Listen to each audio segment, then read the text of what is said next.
कलोल कुंडलाः। जो गोपी जैसे बैठी थी वैसे ही उठ करके चल दी और एक दूसरे को खबर नहीं देती।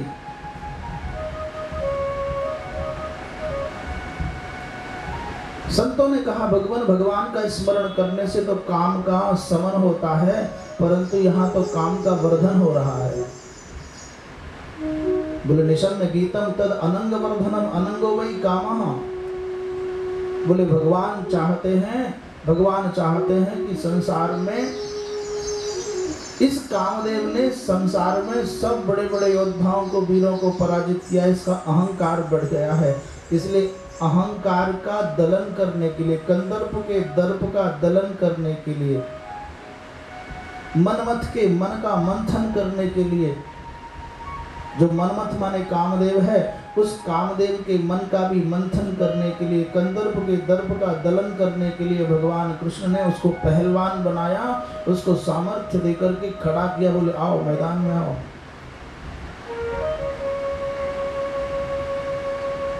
भगवान ने कामदेव से पूछा कि तुमने शंकर, बोले महाराज वो तो उनको तो मैंने पराजित कर दिया।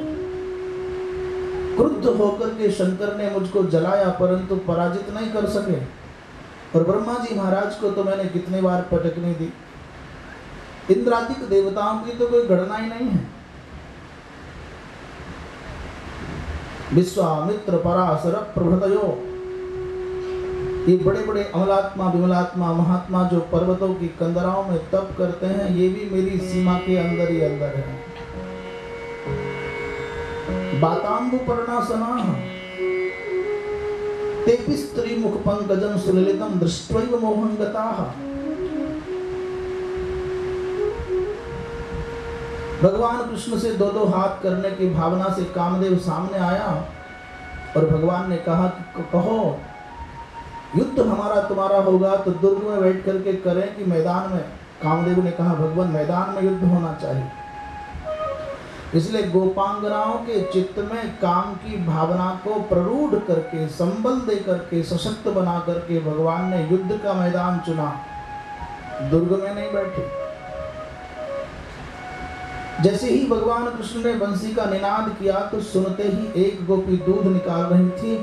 दुहन्त्याभियुः काश्चित् दोहं हित्वा समुत्सुकाः।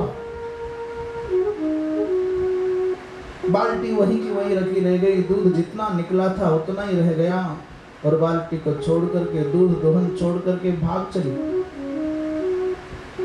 कुछ गोपियां अपने पतियों को सेवा कर रही थी, भोजन कराती थी और गोप समझ रहे हैं कि रोटी अगली आती होगी, तब तक तो गोपी भगवान कृष्ण की ओर भाग चली। कोई बच्चों को दूध पिला रही है, कोई गोद खिला रही है। कुछ गोपियां चूल्हे पर दूध रख करके औटा रही हैं, उसको छोड़ करके भाग ले। कोई परिमार्जन कर रही है, कोई लेपन कर रही है। एक वस्त्र पहन रही थी, परंतु उसने जैसे ही वंशी का निनाद सुना तो भूल गई ऊपर का कपड़ा नीचे, नीचे का कपड़ा ऊपर पहन करके। व्यत्यस्त्र वस्त्राभरणाः। एक काजल लगा रही थी, एक आंख में काजल लगा और एक आंख बिना काजल की भूल गई और दौड़ पड़ी।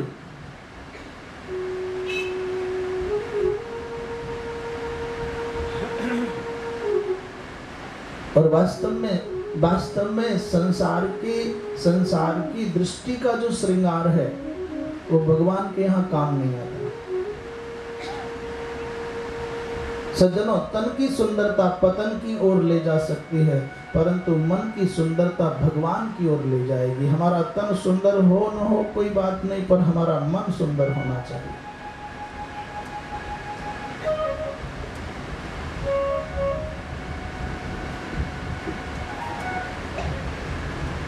तन की सुंदरता के लिए बड़े उद्योग हैं, बड़ी कोशिशें हैं, बड़े प्रयास हैं, बड़े अन्वेषण किए गए। जब से दुनिया बनी है तब से लोगों के मन में अपने शरीर को, अपने तन को सुंदर दिखने के लिए, दिखाने के लिए, बनाने के लिए बड़े बड़े अन्वेषण किए गए, आविष्कार हुए। परंतु पूरी दुनिया के इतिहास में मन को सुंदर बनाने का आज तक एक भी टॉनिक नहीं आया, एक भी कोई उपचार नहीं आया, एक भी कोई औषधि नहीं आई। मन सुंदर हो गया तो हम परमात्मा की प्राप्ति की जो पात्रता है उसको पा सकते हैं। ये तन तो रहेगा नहीं रहेगा, कोई ठिकाना नहीं है। इसलिए तन की सुंदरता नहीं, मन की सुंदरता हो। तन का श्रृंगार नहीं, मन का श्रृंगार हो। और मन का श्रृंगार होगा, हमारे मन में ईर्ष्या नहीं हो तो मन सुंदर हो गया। हमारे मन में दूसरे की उन्नति देख करके क्लेश ना हो तो मन सुंदर हो गया। हम दूसरों की उन्नति देख करके प्रसन्न होते हैं तो मन सुंदर है। हम दूसरों को खिला करके खुश हैं तो मन प्रसन्न है, मन सुंदर है। और दूसरों की संपत्ति छीनने की वासना मन में है तो ये मन बहुत गंदा है। दूसरों का हित करने की भावना मन में है तो मन सुंदर है, और दूसरों का अहित करने की भावना मन में है तो मन कुरूप है, असुंदर है।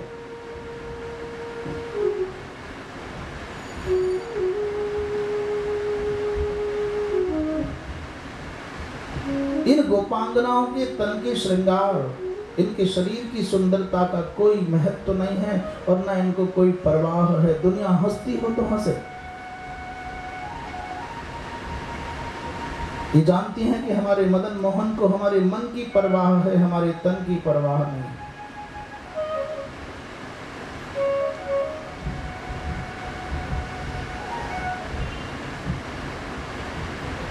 ये दुनिया के लोग, हर जीव के पास में निश्चित रूप से तीन चीजें हैं। उसका तन है, मन है और कुछ न कुछ धन है। हमारे सबके पास में इस दुनिया में तीन ही वस्तु हैं। हमारा तन है, हमारा मन है और हमारे पास कुछ न कुछ धन है। वो वस्त्र हो, वस्तु हो, पुस्तक हो, रुपया हो, सोना हो, कुछ भी माने तन है, मन है, धन है। इस दुनिया के लोगों को तुम्हारे मन की परवाह नहीं है। तुम तुम्हारे तन से मतलब रखते हैं और तुम्हारे धन से मतलब रखते हैं। और ये बात केवल सुनने की नहीं है, ये बात सोचने की भी है और ये बात समझने की भी है। क्या ये सच है? हमारे सबके पास में केवल तन है और मन है और धन है, और ये बिल्कुल डंके की चोट बात है। दुनिया के किसी भी संबंधी को, स्वजन को, परिजन को, पुरजन को, तुम्हारे अपने बनने वाले लोगों को भी तुम्हारे मन की परवाह नहीं है। ये तन की परवाह है और तुम्हारे धन की परवाह है। संसार के लोगों को तुम्हारा मन नहीं चाहिए, तुमसे काम चाहिए। तुम उनकी जरूरतों को पूर्ण करने वाले बनो तो तुमसे प्रेम करेंगे।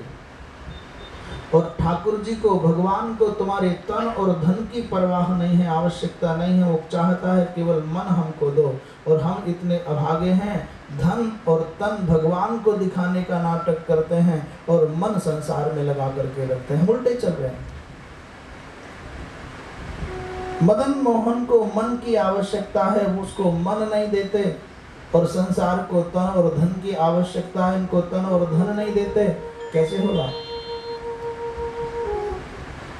इस संसार के लोगों को अपना तन और अपना धन सौंप करके अपने मन को मदन मोहन के चरणों में लगा दें तो बात बन जाए। इन गोपांगनाओं ने अपने तन को और धन को संसार के लोगों की खुशी के लिए लौटा दिया, और मन, केवल अपना विशुद्ध मन भगवान के चरणारविंद की सेवा के लिए रखा। कुछ गोपियां निकल करके भागी तो भाइयों ने, बंधुओं ने, पतियों ने, पिताओं ने रोक लिया, घर के दरवाजे बंद कर दिए। अलब्ध विनिर्गमाः, और जैसे ही दरवाजा बंद हुआ तो सज्जनों, जो गोपियां दौड़ करके गईं वो पहुंच नहीं पाईं, और जो एक कदम नहीं चली वो भगवान कृष्ण में समाहित हो गई। ये बड़ा विचित्र रहस्य है। जो चल करके गई वो पहुंची नहीं, और जो एक कदम नहीं चली वो भगवान कृष्ण के दिव्य तेज में समाहित हो गई। दुस्सह प्रेष्ठ विरह तीव्र ताप धुता शुभाः। भगवान कृष्ण के विरह में जो दाहकता हुई, जो जलन हुई, जो पीड़ा हुई, उन परम प्रियतम भगवान कृष्ण की अप्राप्ति के कारण जो मन में दुख हुआ, उससे जो जलन हुई, उससे सारे के सारे अशुभ अमंगल पाप मिट गए और ध्यान के द्वारा जो भगवान का आश्लेष प्राप्त हुआ, संग मिला, उससे सारे पुण्य नष्ट हो गए। पाप और पुण्य का मिट जाना ही परमात्मा के साथ मिलना है या मोक्ष हो जाना है।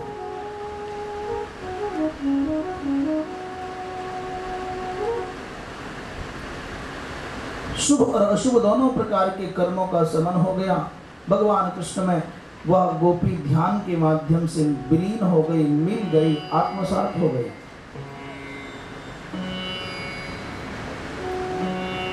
जो गोपियां भगवान कृष्ण के पास पहुंची, भगवान कृष्ण ने कहा स्वागतम वो महाभागा, अरे देवी आओ आओ, तुम्हारा स्वागत है। कहो आपका क्या, आपकी क्या सेवा करूं? स्वागतम वो महाभागा प्रियं किं करवाणि वह। अरे इतनी रात्रि में तुम ब्रज से चल करके आई हो, कारण क्या है? रजनीसा घोर रूपा घोर सत्व निषेविता।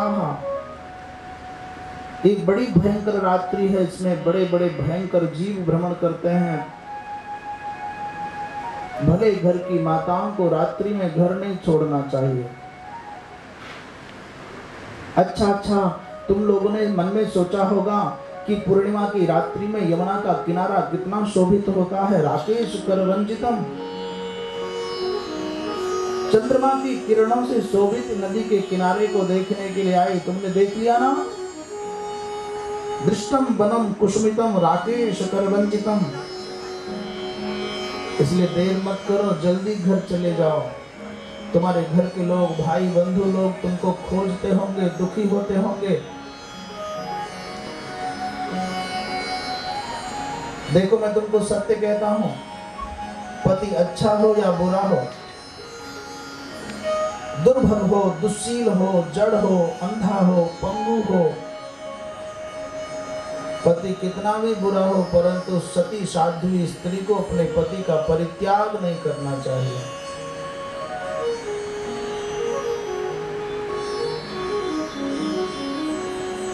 स्त्रीभिर्न हातव्यः।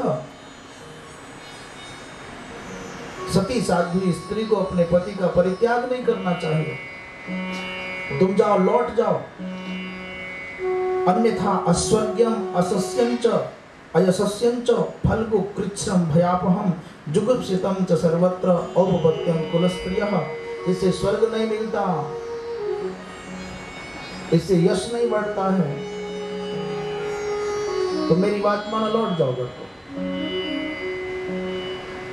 जैसे ही गोपांगनाओं ने भगवान कृष्ण की इस अप्रिय वाणी को सुना तो बेचारियों का जोश ठंडा हो गया, उत्साह ठंडा हो गया, आंखों से अश्रुओं की धारा बहने लग गई।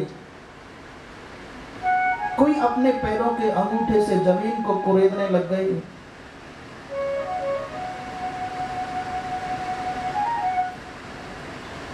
इस अप्रिय वाणी को सुन करके गोपांगनाओं का उत्साह